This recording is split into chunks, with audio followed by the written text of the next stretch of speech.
Thank you, ma'am. I would now request Dr. Shraddha Chandra to welcome Dr. Joshua Lincoln, Senior Fellow, Center for International Law and Governance.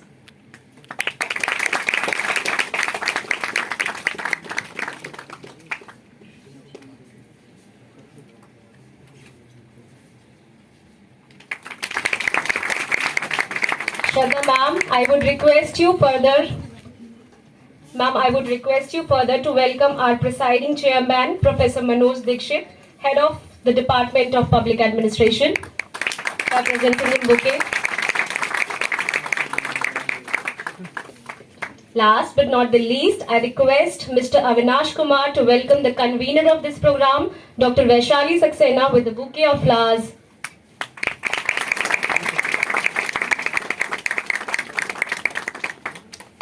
Thank you, everyone. To make this event a blessed one, ladies and gentlemen, please let us all stand up in honor of lighting the lamp ceremony. Let us pay our respect to the ultimate force that guides all of us. Economical in my use of the time, right? The current global governance architecture that we have today that provides the framework for international cooperation on a whole range of issues, from nuclear disarmament to climate change to how to deal with the problem of we will eventually have economic and social development and prosperity. And the idea was a brilliant one. And in those early years, 1942-43, people began to think, what kind of an organization do we want? What kind of powers do we want to give it? And for me and for other of my colleagues who have studied the history of that period,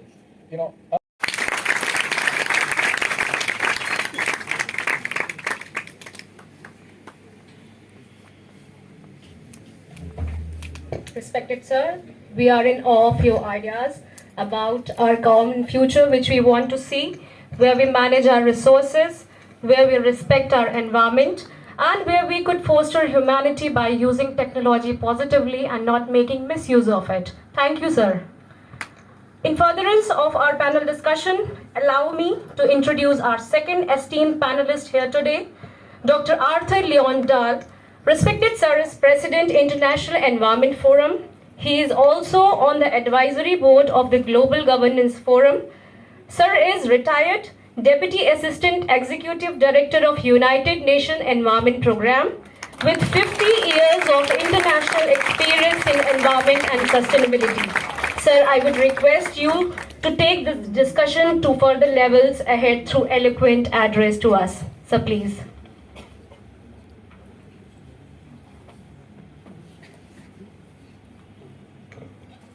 Thank you very much. It's a pleasure to be with all of you involved in such a critical issue as public administration.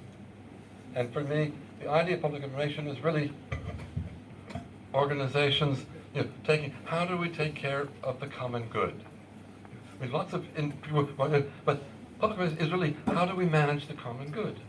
And of course, one of the challenges today, which we didn't have in 1945 and United Nations, is that the common good is also the common environmental good. Our population has grown 3 times in my lifetime, born 80 years ago.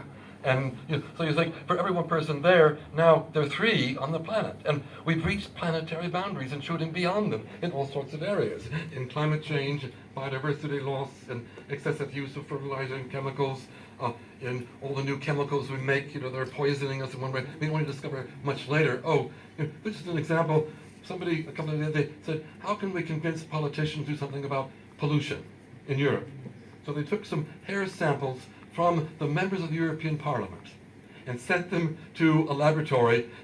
They are all seriously contaminated with all sorts of dangerous pollutants. Now we've ignored these for too long. Now we have to act rapidly in fundamentally different ways to make the transition. And you, as young people studying these areas, are going to be the leaders in those next steps forward. So what skills do you need? What qualities can you learn in your studies? What role can you play in that constructive process going forward? And be part of the solution to this problem. And India is so well placed to be not on the extreme material side of the Americans or the Chinese or the Russians, and yet you're the most populous country in the world. Very soon, you have an important voice to make. You can innovate in your own level and then take innovation to the global level and help the world solve these problems in time for our children and our children's children. So thank you very much.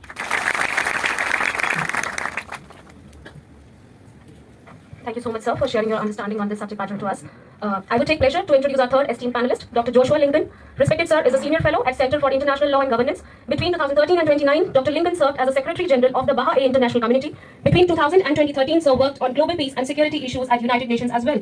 Sir, I would request you to address all of us. Namaste, everyone. Thank you for your attention. It's a pleasure to be here and to be with you. As you can see, my job is not easy. I do not wish for any of you to have to follow Augusto and Arthur. They place me in a difficult position every day. I would like to begin with, I think of this, our visit, my visit here, as very much a conversation tour. What interests me, what interests us, I know we are called upon to speak, but to be honest, I'd like to listen. Because we're interested in what India has to say on these issues. We're speaking to everyone. I was speaking to children from the 7th grade yesterday, and we're going all the way up to the postgraduate level. We're covering this group. It already begins to infuse the capital, bring the concern for the individual, but also the concern for society and the environment, and at scale, offer us a contribution that we don't yet have, because we're all struggling to find this pathway. We look forward to the conversation as much as we can have it. Thank you so much.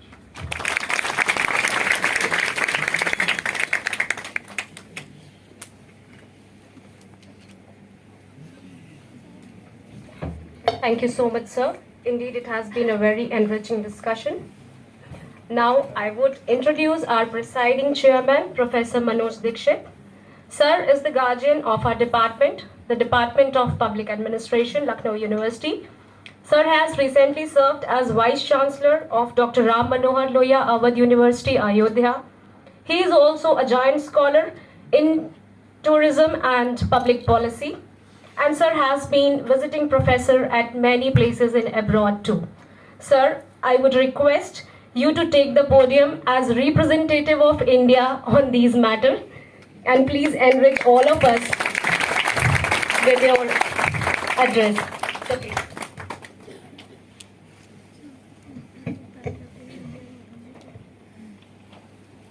Respected visiting scholars, who are discussing and giving you a thought process to think about the global governance in the 21st century. My colleagues from the university, Dr. Madhurima Lal and Vaishali ji, Shraddha, Shishir, great old friend of the world. For the rest, we are not. That is a crisis that was emerging in my mind, of course, by as a young scholars, you have to start questioning what kind of future are you going to give us? Fearful or fearless? The Europe was created on the ruins of Asia, not on the basis of its economic strength, of course, that global economic criteria will continue to do, but because of its regaining the place in the knowledge era or knowledge world. Thank you very much, gentlemen, for coming to the conference, making this, and I hope the young students may have some questions to ask. They always have some right questions to ask, and that will probably ignite their minds in the right direction. Thank you very much once again for visiting the park. Indeed, a powerful voice of India, sir. A warm gratitude to you. This discussion which we have today is a very crucial exercise in ensuring sustainability of human race, in addition to ensuring peace, tranquility, prosperity, and growth. We must continue the battle of coexisting ideas because thinking will keep us working towards a greater future. Now we are open for questions, remarks, anecdotes, and experiences pertaining to the topic at hand. I would request to circulate the mic to the audience, and please put one mic with our esteemed panelist. Very good afternoon to all of you.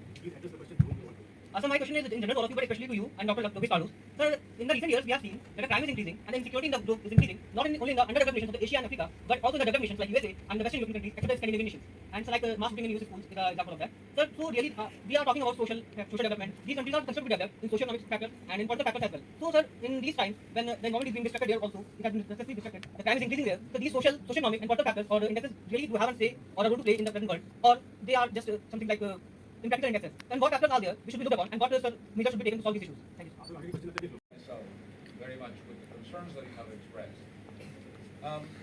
Of course, we do need a just global order.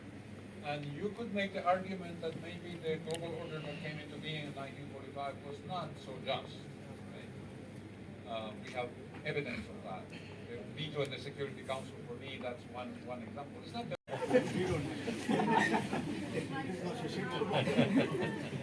I will get in trouble if I go more than 2 minutes.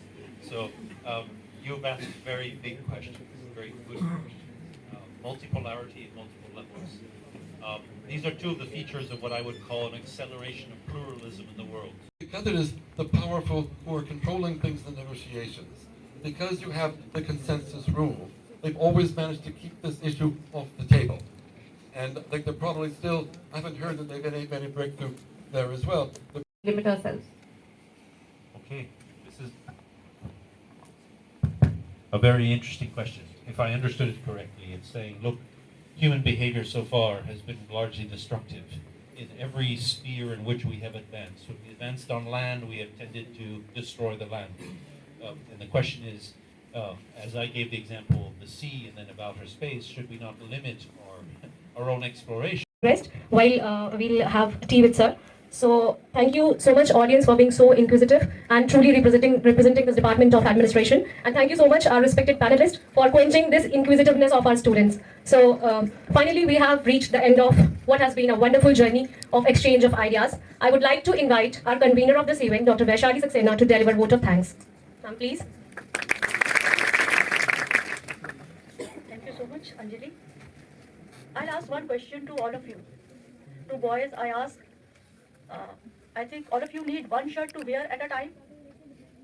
One or two, you wear one shirt or two shirts at a time? One shirt, right. And girls, you wear one dress at a time? Probably you need another dress or another shirt for another day to change. So one and two. And then for your interest, for your desire, you may have another third shirt or third dress, right? But why we need 10 shirts? If I ask all of you how many dresses you have in your wardrobe, you say 10, somebody will say 15, somebody will say 100. So you see, I'm so thankful that this esteemed scholars, they discuss this concept, this economic concept, its political concept. But I remember one of my professors, he said that it is a mental concept as well. First our mind pollutes, then pollution occurs. First greed comes in our mind, in our psychology. That led to changes in our environment. So on this note, that let us see this, or explore rather, this dimension of sustainability as well. You know, simplicity is very complex. And probably the key to solve this problem is living with simplicity. And definitely India in next few years, not very distant, India is going to lead to provide solution in this direction. These are some of my views on this issue, but I am so thankful to our Honorable Vice Chancellor, Professor Alok Rai ji, that he has created such an environment where we can freely hold these talks. I am so thankful to our esteemed scholars, Dr. Arthur, Dr. Augusto, Dr. Joshua, for enlightening our student, enlightening this August gathering. As Anjali said that Professor Manoj Dixit is our guardian.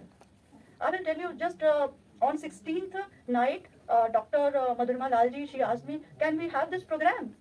So without taking consent of Dr. Dixit, I just said yes, we can. And another day I asked him, sir, can we organize this program? So he said yes. So you see, he's so willing, always ready to make such academic and intelligent exchanges. And I'm so thankful for giving us this opportunity where we can have this kind of interaction. Thank you so much, Professor Manoj Dixit ji. I always mention her name at the last, but actually she always occur in my mind first. And she is Professor Madhurima Lal. She is director with the Central Placement Cell. Whatever I have learned from her. It is her, because of her, all these people, all these scholars are here. I am so thankful to her that she had given us this opportunity, given this department an opportunity where we can have this kind of interaction. Thank you so much, Dr. Lal, for and all my colleagues, Dr. Sunita from Commerce Department, Dr. Shraddha, Nandita, Dr. Sushil, favorite all my research scholars and students who have contributed to make this event happen. So I'm so thankful for everyone. Thank you so much. Now I request our esteemed guests to proceed for the tea. तो आज था हमारे यहाँ seminar, यानी प्रोबेटरी department में, जो कि मैंने आपको बोला था जब सेमिनार होगा तो हम दिखाएंगे ऑडिटोरियम। तो आज हुआ था, अनप्लान था इसलिए स्टार्टिंग से वीडियो नहीं बनी थी, बट वहाँ पे जब स्टार्ट हुआ तब से मैंने बनाई है। मैं भी आज ही अपलोड करूँ या कल करूँ, टाइम के ऊपर डिपेंड है। टाइम मिलेगा तो आज ही कर देंगे। सो इस ब्लॉग को यहीं पे ख़त्म करते हैं, क्योंकि ये एक पार्टिकुलर ब्लॉग मतलब उसके लिए हो जाएगा कि ऑडिटोरियम के लिए। Okay, be happy, healthy and safe with your family and friends. Okay, bye bye, मिलते हैं नेक्स्ट ब्लॉग में। See you.